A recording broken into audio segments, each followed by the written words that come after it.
Zubimendi to Arsenal still on track. Rodrygo 90% done. An offer for Sané made. Let's get straight into the news.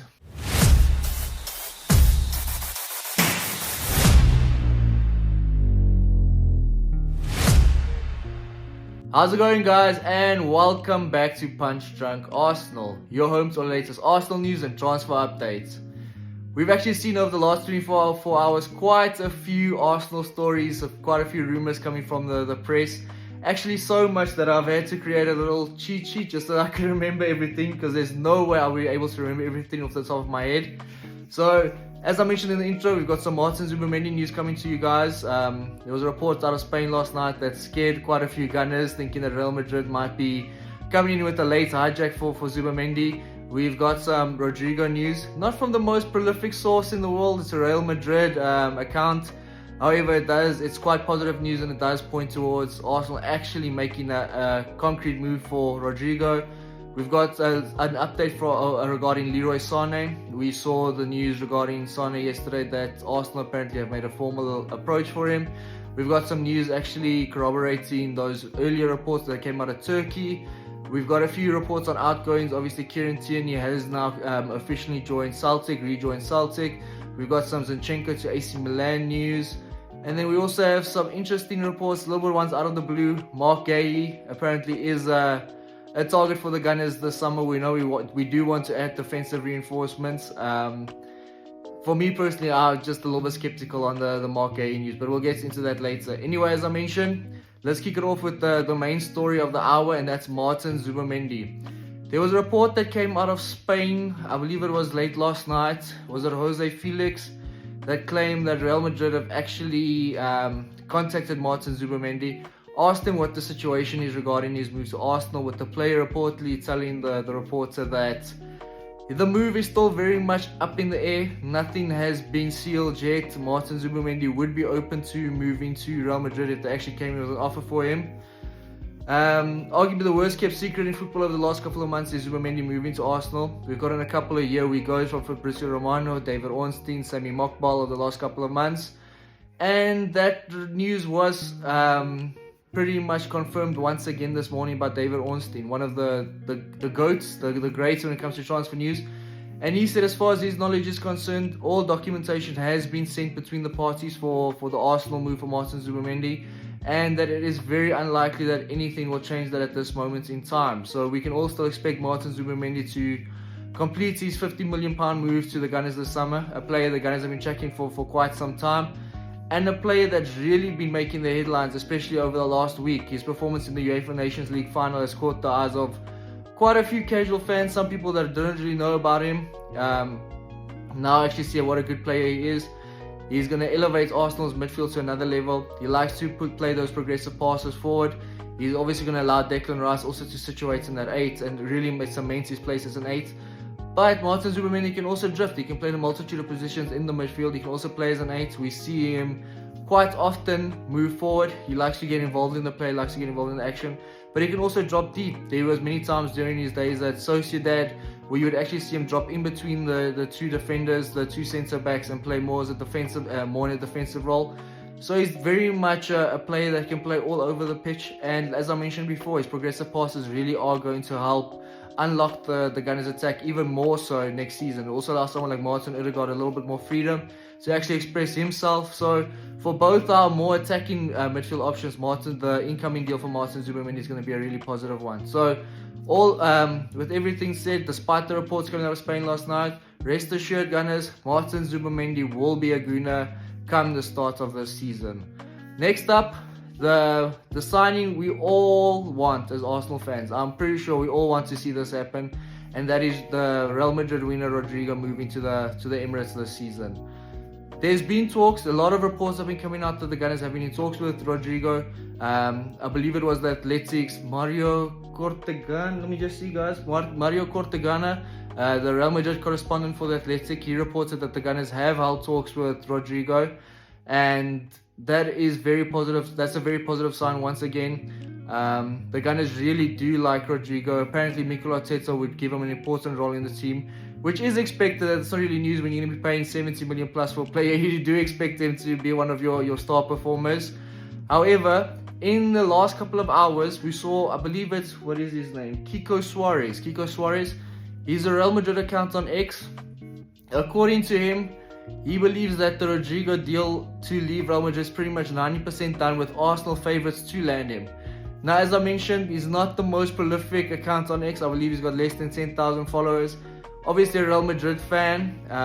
I believe most Madrid fans do want Rodrygo to stay, but would be open to him moving on this summer as well.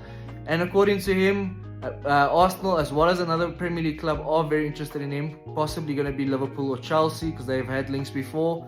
But Arsenal are favourites to land Rodrygo this summer. 18 goals and about 7 assists. Pretty decent return for a player that's predominantly been playing out of position. We know he's played predominantly for Real Madrid on the right wing. However, he does want to play on the left, a position that the Gunners do want to strengthen this summer. And if you're looking at the options out there, you're not going to find a better player than Rodrygo. As I mentioned, it's going to be a hefty price, but it does look like the Gunners are seriously interested in him. And he is definitely the Saka-esque player that we go down on our left. He's got very similar traits to Saka. He likes to cut in, he likes to get onto the ball. Not the most pacey player, but he's very good at his spatial awareness. He likes to cut in, as I mentioned. He's a good passer, he's a good dribbler, and he's a good finisher. He can strike the ball very nicely. So if we manage to pull off Rodrygo to Arsenal, that would be an exceptional piece of business, and that would be on the likes of like the Alexis Sanchez when he moved from Barcelona, Mesut Ozil from Real Madrid. This is seriously a world-class talent that could possibly play for Arsenal next season, and at this moment in time, all signs point towards Rodrygo actually coming to Arsenal. So 2 positive stories to start off with. Now a little bit more of a negative one. Not really negative, it's more just of a mid-story. Benjamin Sesko has been left out of the Slovenian team to face Bosnia tonight. We understand that that's RB Leipzig's wish. They do not want to risk Sesko getting an injury and then actually curtailing a possible transfer away from Leipzig this summer. Leipzig do want to get at least £70 million for him, which isn't a horrible deal when you consider the amount of money strikers generally go for. It's just interesting now that the Saudi clubs have started approaching him as well. Obviously, the Saudi Arabian clubs are very much interested in Victor Osimhen from Napoli/Galatasaray. However, it seems that he's rejected all approaches from Saudi and he wants to stay in Europe. So now they've actually moved on to another target, and that's Benjamin Sesko. I highly doubt that he would be moving to Saudi this early in his career, but you never know. Some players might decide, you know what, I can take 2-3 years off and go play in Saudi, make my money, get that generational wealth, and then come back to the top European leagues. We saw was that Gabri Veiga, the Spanish prodigy. He's only about 22, 23.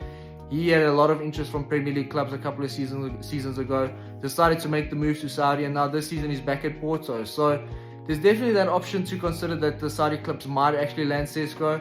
However, in my opinion, if Arsenal do want it and they do pull the trigger, he's definitely not going to reject Arsenal for Saudi Arabia. So this one is still very much looking like it's pointing towards an Arsenal transfer. We know the Gunners have done extensive work on Sesko over the last couple of seasons, and now it seems like the Gunners are really pushing through with a deal for Sesko. Victor Gyökeres, the other striker that's pretty much the top 2 targets for the Gunners at the striker position. He's apparently taken off all his links to Sporting Lisbon on his social media accounts. That could be due to an interesting report coming out stating that Sporting are actually going back on their word, where they promised Gyökeres that if he stays on for another season, they have a gentleman's agreement that he could leave for around £60 million. However, according to reports now though, that the Sporting have decided that they actually are now looking for 70 million plus as well. So that throws a little bit of a spanner into the works for Victor Gyökeres. A lot of clubs would have been biting the hand off of Sporting trying to get him for less than 60 million. 70 million is not a huge difference. However, it's just when you have to upgrade in a multitude of positions, it's definitely something to take into consideration. Regarding the striker position, it's still very much up in the air when it comes to Arsenal and who they're going to sign. Personal terms have been agreed with Gyökeres, and I believe personal terms have also been agreed with Benjamin Sesko. Now it's just getting to the negotiations with the club, because majority of the times when the club is selling, they want most of that money to be paid up front. However, I believe Arsenal definitely at the very least want to do it in 2 installments, where they pay 50% now, 50% later. If they can even do a deal where they do 50% now, then like 30% and 20% later on, that would be more beneficial to the club, especially with Arsenal looking to upgrade in a multitude of positions. So I'd say on the striker front, it's definitely still very much up in the air. We'll have to see what happens. We'll have to see what happens there, guys. Sesko, Gyökeres, either way for me, both of them would be improvements to what we currently have, and we definitely do need to bring in a top tier number 9. If we do sign someone like Rodrygo, I actually think a Sesko makes more sense. He'd allow for a little bit better link-up play than someone like Gyökeres. Gyökeres, I think, loves a little bit more off transitions. He likes to get on the ball himself and actually scores the goals. But like I said, there's pros and cons to both players, and either way I would be happy. Sesko, Gyökeres, doesn't really matter to me. Let us know your thoughts though regarding Sesko, Gyökeres. Who would you guys prefer to see the Gunners sign this summer? I think it's quite 50-50 up in the air between the Arsenal fan base who they actually prefer. Now, lastly on the incomings front, we know that Kepa, pretty much Arsenal are finalising a deal for Kepa. We've seen David Ornstein and Fabrizio Romano confirm it. The Gunners are looking to finalise the £5 million deal to bring Kepa in as backup for David Raya. Kepa does want to come challenge him. Maybe if he's good enough, he can take that first team spot. I doubt it. Raya's been the back-to-back Golden Glove winner in the Premier League. Arguably one of the best keepers in the world. A lot of people actually rate him as the best keeper in the Premier League at the moment. So I do expect Raya to still be Arsenal's number 1 next season, despite Kepa coming in. However, for £5 million, and you're not going to find a better deal than Kepa, honestly. Experienced. He's played in the Premier League before, Spanish international, did pretty well at Bournemouth last season, 9 clean sheets I believe throughout the campaign. So as a second option, you're really not going to find a better option than Kepa. So Kepa, another good piece of business by the Gunners, and Andrea Berta is really doing well so far. Also, if you look at the players we've been linked with, I'd be very excited and I'd be very happy at this moment in time as an Arsenal fan. Obviously, we all want to get those deals over the line as soon as possible. However, just by the names we linked at, I think it's going to be a very exciting season for summer window for the Gunners. Lastly, we saw an interesting report also coming out from The Athletic, I believe. The Gunners apparently have Marc Guehi, the Crystal Palace centre-back, quite high on the list. We all know that Arsenal do want to strengthen the defensive options a little bit this summer. Mikel Arteta is a big fan of strengthening his defensive positions. It's the area we've strengthened the most since his arrival, and you can see it's actually come to fruition and it's been good for the Gunners. We have arguably the best defense in the world, so another defensive option coming in wouldn't hurt us too much. We do need a backup for Saliba. However, I just personally don't see this happening. In a World Cup year, Guehi is going to be wanting to get into that England team. Is he really going to be sitting on the bench for Gabriel and Saliba? I highly doubt it. I know he's only got 1 year left on his contract with Palace. However, I still believe he's going to be quite expensive. Even if you're paying 40 million plus to bring him to the club to be a backup centre back, I just think we have positions that are of a higher priority for us to strengthen first. Dean Huijsen would have made a little bit more sense. He's like one of those players that a lot of people believe could become one of those generational talents. 19 years old, he would likely be able to sit on the bench and be okay with it. Guehi, as I mentioned, World Cup year, I just don't see this deal happening. Are we going to strengthen in our defense? Highly likely. There was Joel Ordonez, I believe he plays for Club Brugge in the Belgian league. He's an Ecuadorian centre-back. He can also play as a right-back, which Mikel Arteta obviously very much likes. He likes his versatility in his players. So that's one to keep an eye out on. But yeah, Marc Guehi, at this moment in time, I do not see happening. Now let's get on to the outgoings front. We know that Kieran Tierney has now confirmed his move to rejoin Celtic. He left on a free transfer. This was pretty much a deal we all knew was going to happen about at the start of January. Sad to see him go. He needs to get that first team minutes under his belt, and it's probably the perfect time for him to be heading back to Scotland. That's obviously where he made his name for himself. He's a Scotsman at the end of the day, and he'll be happy to be back in Scotland and be pretty much a cult hero at Celtic. So it's a really good move for the player. Arsenal, we stocked up on left back defensive options, so all in all, would have preferred obviously to get a fee for him, but happy to see Tierney actually back at Celtic. Another one that possibly could be leaving the club this summer is Alexander Zinchenko. We know the Gunners are interested in a £25 million move to get him away from the club, to bring some money into the club. Inter Milan were heavily interested in him, and I believe it was Dortmund in January. Now, according to a report from Damasio, he's one of the top experts when it comes to Italian transfers. AC Milan are pushing ahead to sign Zinchenko. especially now that Theo Hernandez could be on his way to either Atletico Madrid or Saudi Arabia. Al Hilal have made approaches for Theo Hernandez. I believe AC Milan accepted one of their bids. However, it does seem like the player wants to stay in Europe. So in my opinion, I do expect Theo Hernandez to be moving back to Atletico Madrid, kind of where he started his career when he was in the youth academy there. And then Zinchenko, it makes sense.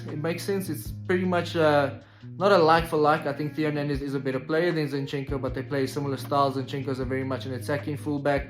And it would likely be the same amount of money it would cost for Theo Hernandez to move to bring in Zinchenko. So it's not it would pretty much be a like-for-like transfer for AC Milan. So it's one that does make a lot of sense, and the Gunners do want to get him off the books. Zinchenko is one of those players that still retains a little bit of value, and the Gunners can bring some extra money in for some funds. Lastly, on the outgoings front, we know Marquinhos confirmed now that he is joining Cruzeiro in Brazil on a permanent deal. Finally, I'm happy to see the back of him. This was supposedly going to be our entry into the Brazilian market with Edu. I don't think we signed another Brazilian player from Brazil after that, and what a waste of time. Honestly, at the end of the day, he had a loan spell with Norwich, I believe with Sao Paulo, and he's just never seemed to click on. I don't think he's had more than 5 goals in a single campaign, and it just really hasn't worked out at Arsenal. Not 100% sure if we are getting any transfer fee there. Doesn't look like it. However, just to get him off the books, good piece of business by the Gunners. All the best in Brazil, Marquinhos. And then contract negotiations. Thomas Partey came out today and said that he's an Arsenal fan. He loves it at the club. However, does seem, from what I speculated out of his words, is that he is open to moving away if the club and his agents and himself don't come to an agreement over a new deal. He is now 32 years old, so he is getting into the twilight of his career. Arsenal obviously bringing in Martin Zubimendi. You're not going to be paying £50 million for a player to be the backup, and Partey might want to be like, I can go back to Spain. Atletico Madrid, Barcelona have shown interest there. I could possibly be a starter, and I can enjoy my football again. Thomas Partey obviously has played a big role at Arsenal this past season. If he signs on, I believe he'll still have a big role to play next season. It's not like he's not going to get any minutes. That's a very interesting one. I would prefer for Thomas Partey to stay on. I don't want the Gunners to be spending any more funds on areas where we shouldn't actually need to be improving. If Partey stays, Partey and Zubimendi would make a good rotation option there between the two of them in the central defensive midfield. If he does leave, I believe it's going to be Lucien Agum, the Sevilla defensive midfielder, would be coming in. Arsenal have done a little bit of work on him in the past, and he would be a cheap option. He's also still quite young, and he's just another player that looks decent. He's not going to be anything electrifying, but he's a decent option, and as a backup for Zubimendi, he would do fine. Anyway though, guys, thank you so much for joining us. A lot of positives today coming for Arsenal stories. Obviously, as I mentioned, Martin Zubimendi. Let's not get let's not throw the let's not throw the water out of the sink or throw the baby out of the bathwater. Those reports coming out of Spain do seem that they're a bit untrue. You know, during this time, a lot of people like to provoke and get there as many clicks as they possibly can. David Ornstein has confirmed that the Gunners do still seem on track to get Martin Zubimendi deal done sooner rather than later. Rodrygo news is very exciting for us. I believe if we can bring in Rodrygo, that's going to be a statement signing. That's really going to be a play that really elevates our team, and that's the one I'm most excited for. That's the one I'm keeping my eyes on the most. Striker front, it's going to be interesting, guys. The striker position, it seems like it's changing every single day. At this moment in time, Sesko does seem like the leading option. However, I would not rule out a move for Victor Gyökeres. If we can manage to land him for less than the proposed £70 million, it would be a very good piece of business. He's a goal scoring machine, and we've obviously also agreed personal terms with him as well. So I think that's kind of why Andrea Berta has been working on both deals, in case one falls through, in case one decides to go to a different club, whatever the reason might be, we still have the other option. And I think Berta is really showing his class in this transfer window. Anyway though, guys, thank you so much for joining us. As always, please don't forget to smash that like button, subscribe to Punch Drunk Arsenal for your latest Arsenal news and transfer updates, and leave your comments in the comment section down below. Cheers, guys.